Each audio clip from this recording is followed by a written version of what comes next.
because he fell through the cracks, and he didn't qualify to get a gun. He fell through the cracks. The cracks of the mental health system. Everybody knew. All his friends, his family was afraid of this guy, but they didn't report it. Nobody reacted to it. When you see a guy like that, the legendary band Damn Yankees, with its powerful lineup, was able to top the charts with their debut album, but the band faced a series of issues that led to their eventual breakup. Join us as we get into the details of the rise and fall of Damn Yankees. Damn Yankees were an American rock supergroup formed in New York City in 1989. The band was made up of singer and guitarist Tommy Shaw of Styx, Jack Blades of Night Ranger, guitarist Ted Nugent of the Amboy Dukes, and drummer Michael Cardellone.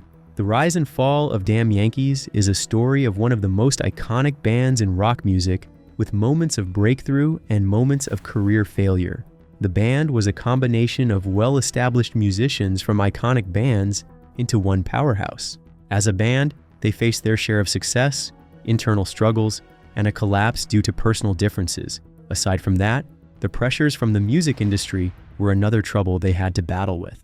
In the late 1980s, the US rock music industry had supergroups like Bad English, Mr. Big, and Badlands that were formed around that time.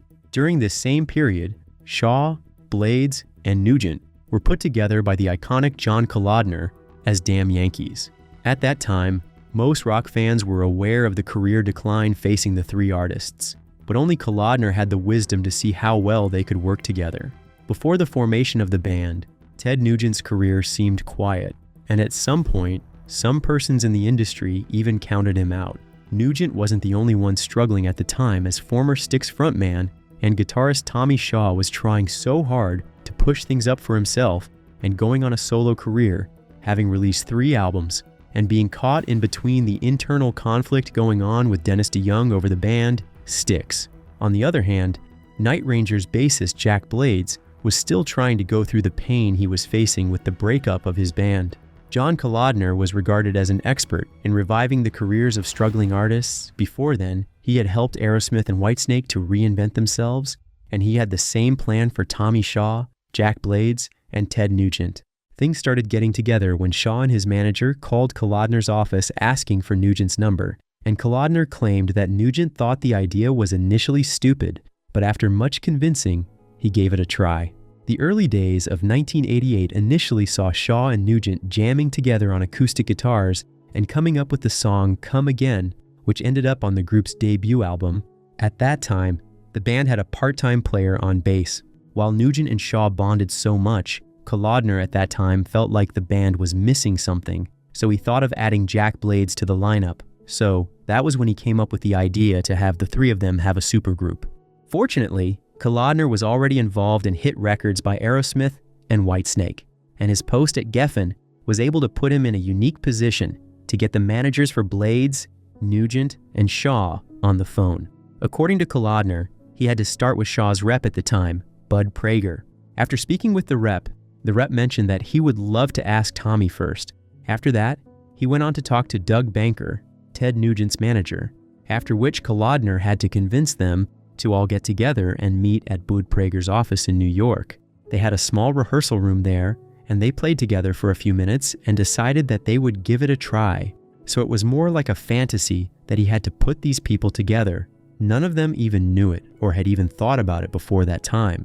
Before forming Damn Yankees, each member had a solid reputation from their previous bands, and the band's chemistry was undeniable from the start. Shaw and Blades, who were both sound songwriters, worked together to create the band's sound, which would later become a massive success. This blend of musical experience and songwriting ability set the stage for their early success. Kalodner recognized the band's potential and tried to secure a place for them at Geffen Records, but they turned it down, feeling they already had enough corporate rock bands on their list. Other labels also found the band difficult to market. According to Blades, most of the labels just weren't listening to the music and its potential. All they were concerned about was potential problems. Aside from that, they were concerned about the image of 3 rockers in their 30s or 40s thinking of how they may appear in the eyes of the public. They feared that the members might appear too old. They were also worried that rock radio and MTV wouldn't support them. For the bandmates, at some point, also felt the same way. more like things would have been easier if they had been in their early 20s and presented that same demo tape. Fortunately, they were able to eventually sign with Warner Brothers, and by late 1989, they entered the studio with producer Ron Nevison. Nevison, who had previously worked with iconic bands like Led Zeppelin and The Who, was initially assigned to work with Night Ranger before the band disbanded, which made him a natural choice for Jack Blades. However, one thing was significant about Nevison's personality and how he operated. He was known for his direct approach, and this led to creative conflicts, particularly with Ted Nugent, as the two were always in one argument or the other over the album's mix. According to an interview with Tommy Shaw, it was revealed that the band's name Damn Yankees was inspired by the phrase that Ted Nugent would often use to express his frustration with the New York Yankees baseball team. Nugent would exclaim "Damn Yankees" whenever the team won or dominated a game. Somehow the phrase stuck with the band members, and they decided to use it as their band name, symbolizing their rebellious and high-energy music style. By the break of 1990, the music world was about to witness the explosive success of Damn Yankees, one that would go on to establish the band's status as one of the most exciting bands of that time. Let's get into the details. The band released their self-titled debut album Damn Yankees through Warner Brothers Records. All of a sudden, the album became an instant hit, with the sweet combinations of Shaw and Blades' songwriting abilities and Nugent's raw guitar talent that struck a chord with most rock fans. It wasn't long before the album went double platinum and was able to sell over 2 million copies in the US. And that wasn't all. It also made a significant mark on both the rock charts and the mainstream music industry. Their lead single, titled High Enough, became a smash hit and made it to number 3 on the Billboard Hot 100 chart. The success of High Enough made things easy for the band, as it was able to establish its place as a major hit in the rock music industry. Soon, the song became one of their most iconic tracks, and aside from that, the album featured other iconic tracks like Coming of Age and Bad Reputation, both of which also gained radio play and were one of their best tracks during most of the band's live performances. Despite the band's instant commercial success, it quickly became clear that maybe the success they enjoyed was only going to be for a short while. Nugent, Shaw, and Blades were all big personalities with a history of conflict in their previous bands, and the tensions that arose between them got worse. The band's songs appeared on several Hollywood film soundtracks, such as Gremlins 2, The New Batch, Nothing But Trouble, and The Taking of Beverly Hills. After the release of their debut, the Damn Yankees went on an 18-world tour with Bad Company, Poison, and Jackal. Unfortunately, their US tour was at the same time as the Persian Gulf disagreement. Their tours were highly successful, and the band played at massive venues, as their concerts were able to feature a mix of Damn Yankees' new album, along with hits from their respective past bands. Their live performances were highly energetic, showcasing each member's unique musical abilities. Nugent's perfect guitar solos, Shaw's clean, melodic guitar work, and Blades' engaging stage presence were key parts of their concerts. Despite their success with the album and their tour, the internal struggles got worse from creative differences in the writing process and conflicting personalities. Nugent, on the other hand, was at the center of the troubles. He is known for being raw and sometimes rude, alongside his outspoken political views, which often clashed with Shaw and Blades, who were more reserved and calm. Aside from that, Nugent also had a reputation for being difficult to work with, and his growing ego began to overshadow every other member of the band and whatever effort they tried to put in to make things calm between them. As a result, the band members had differing views on the direction of the music. This tension grew so much and somehow became a major issue during the recording of their second album, Don't Tread, released in 1992. Though they were enjoying commercial success, it became clear that balancing the personalities of the 4 members was challenging. The second album was highly anticipated by fans due to the success of their first album, but unfortunately it was not as successful as the first album. The album Don't Tread left everyone in suspense, but it lacked the immediate appeal that their first album had, and aside from that, the album did not produce any hits that even got close to the level of High Enough. Although they had some good sales, it was seen as a disappointment when compared to their first album. Several factors contributed to this decline. First, the band's internal conflicts were becoming more pronounced as Nugent's behavior was becoming worse. As for Shaw and Blades, they were beginning to realize that the band's commercial success during the first album was built more on their earlier chemistry as a team than any lasting creative direction. While Nugent's personality had worked well for his solo career, it was a major issue within the band Damn Yankees. The growing internal conflict among the band members became more evident, leading to tension during both the recording process and the band's live performances. It got bad to the point where fans and the entire public were aware of the struggles going on. Somehow, Nugent's behavior also made it difficult for the band to present to the public that things were going pretty well with them, especially when the group's internal problems became public. His ego and blunt personality clashed with Shaw and Blades, who were concerned with maintaining the band's success. Aside from Nugent's attitude, the rise of grunge and alternative rock in the early 90s shifted the musical style at that time, leaving Damn Yankees' style, which was more of traditional hard rock, to feel out of place with the current trends. While the album Don't Tread was not a complete failure, it marked the beginning of the end for the band Damn Yankees. Let's take a look at how it finally ended. Their failure to hit another success like that of their first album showed the struggles they were facing as a band, with too many conflicting personalities and creative tensions. The pressures of maintaining that level of success from their debut album, combined with the changing musical tastes of the time, made it difficult for Damn Yankees to maintain their position at the top of the industry. Although the second release was not as successful as the first album, it had several popular singles, such as Mr. Please, Where You Goin' Now, and The Silence Is Broken, that got featured in the 1993 Jean-Claude Van Damme film Nowhere to Run. By the break of 1994, the band had eventually dissolved, and at that time, there had been a changing of the guard at Warner's. The new regime came in, and they didn't want to do anything with the band's style of music. They were so serious that they paid Damn Yankees $1 million not to do another Damn Yankees record. So, the bandmates just took the check, and that was it.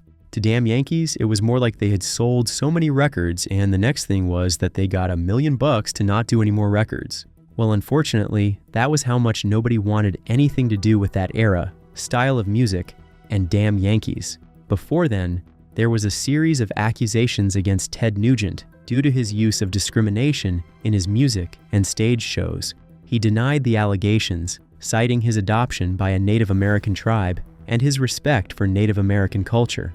At a time during an interview, it was revealed that Tommy Shaw even blamed Ted Nugent for the band's split.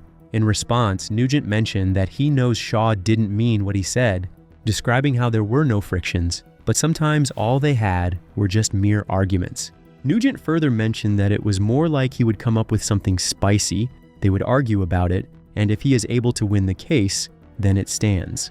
He further stated that somehow it was a culture where they all make the case for their musical recommendations and ideas, and they share some form of respect for each other. Well, that wasn't all. He also explained how the end of Damn Yankees wasn't due to conflicts, but rather the band ended because Shaw was eager to revive Styx. While Shaw and Blades were tired of the constant tensions with Nugent, they decided to focus on their projects. Nugent, feeling frustrated by the band's lack of direction and his growing dissatisfaction with the music industry, chose to focus on his solo career. Cartellone, the drummer on the other hand, decided to later go on to play with Lynyrd Skynyrd, marking the final blow to the band. Following their separation, Nugent then decided to revive his solo career, leaving Tommy Shaw and Jack Blades to record their album, but this time as an informal band, Shaw Blades. By the break of March 1995, Hallucination was released, but it received very little support. Fortunately, the Shaw Blades album came out to some form of success, but it vanished without a major single support or a national tour. After a brief West Coast tour, both Shaw and Blades went back to their respective original bands, Styx and Night Ranger. Fast forward to 2007, Shaw Blades released their new album Influence, which was made up of cover songs mostly from the 1960s and 1970s. They also recorded a cover of the classic Christmas song, The 12 Days of Christmas, on a classic rock Christmas album, put together by various classic rock artists. Despite the band's quick rise, early success to fame, making chart-topping hits and successful tours, the internal conflicts made it difficult for them to continue. They had been a super group built on the talents of seasoned musicians, but the conflicts between Shaw, Blades, and Nugent were too great to overcome. Although the band Damn Yankees broke up after just 2 albums, their influence in the hard rock music industry remains significant, and their legacy remains to this day. Their iconic hit album, High Enough, continues to be one of the greatest albums in the history of music. The band's brief but powerful period as a supergroup continues to be remembered by most of their fans to date. In the years following the breakup, there were rumors of a reunion.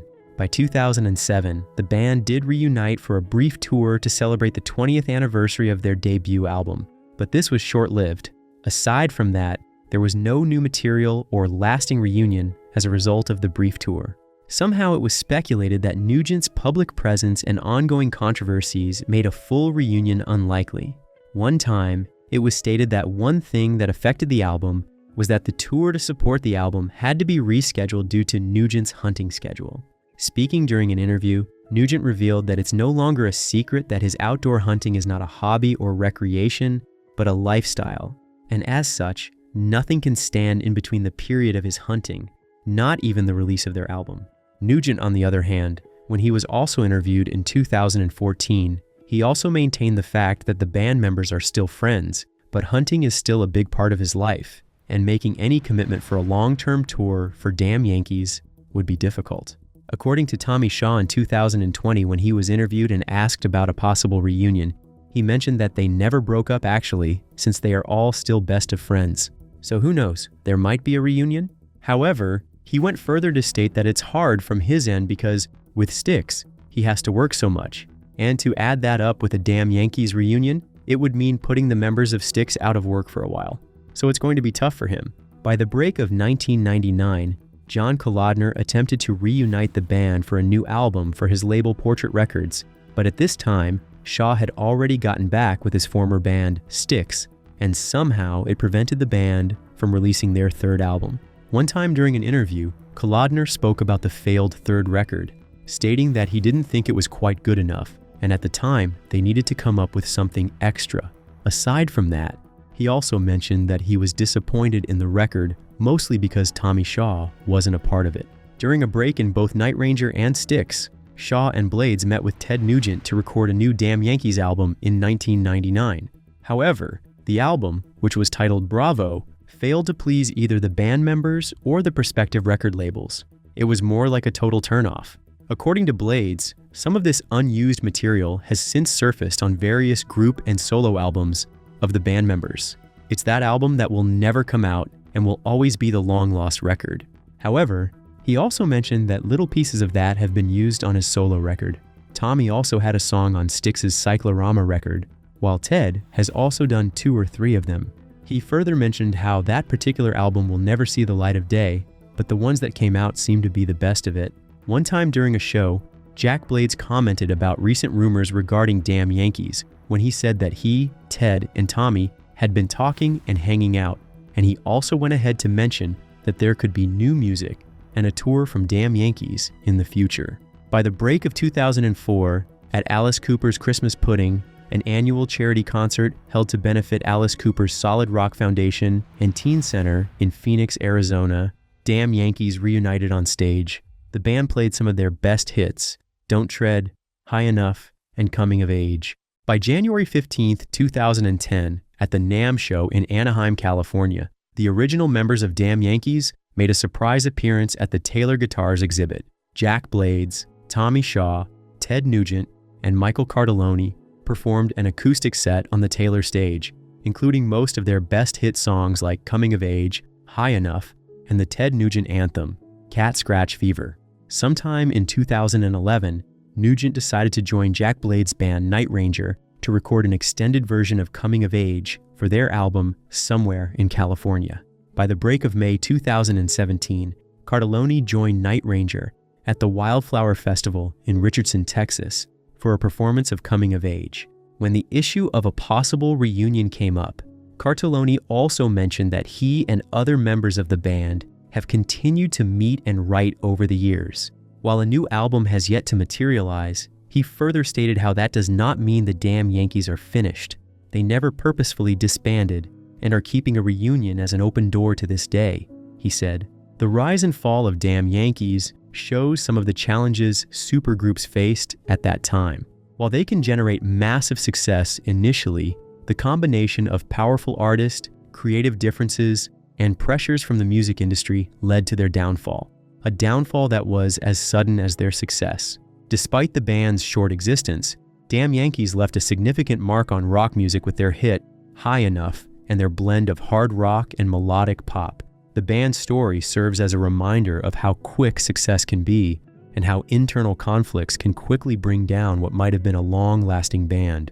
The band, Damn Yankees' story, shows all of the challenges involved in maintaining a band formed from already established musicians who have their histories, personal differences, egos, and visions. What began as an exciting combination of talent all of a sudden became a reminder that sometimes, even the strongest lineups cannot withstand the personal and professional pressures that accompany fame. Their rise to success was massive, but their fall was worse. From internal conflicts to the challenges of the music industry, these issues ultimately contributed to the band's downfall. While they may not have experienced the kinds of struggles often associated with most common rock bands, the struggles they faced were more about the pressures of fame, creative differences, and difficulty working together. In the end, Damn Yankees fell as a result of the very personalities that had made them rise to success in the first place. If you enjoyed this video, like and subscribe, and also click the next video shown on your screen.